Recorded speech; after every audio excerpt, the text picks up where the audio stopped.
Hi my lovely viewers, ఇవాళ నేను చాలా హెల్తీగా తిందామని డిసైడ్ అయ్యాను.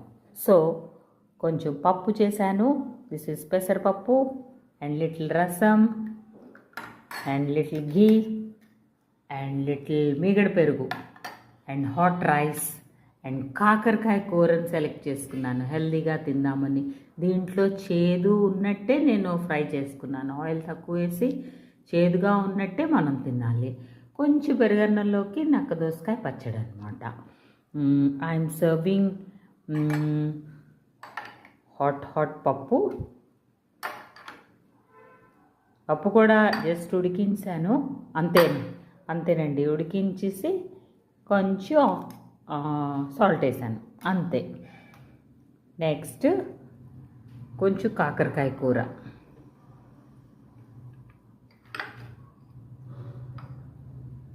ఇవాళ హెల్తీగా తిందామని డిసైడ్ అయ్యాను. నో రుచులు. అప్పుడప్పుడు మన రుచులు తగ్గించుకోవాలి హెల్త్ బాగుండాలంటే. అవునా వ్యూయర్స్? నేను చెప్పింది కరెక్టేనా? మీకు లైక్ అయిందా ఈ హెల్తీ లంచ్? హాట్ రైస్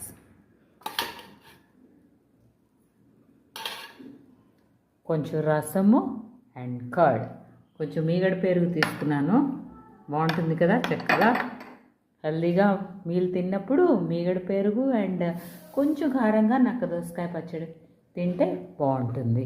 మీకు లైక్ అయిందా నా హెల్తీ ప్లానింగ్ ఆఫ్ లంచ్? అప్పుడప్పుడు మీరు కూడా ఇలా చేసుకొని ట్రై చేయండి. ట్రై చేస్తారు కదా? Please subscribe my channel quick recipes by Rajamani.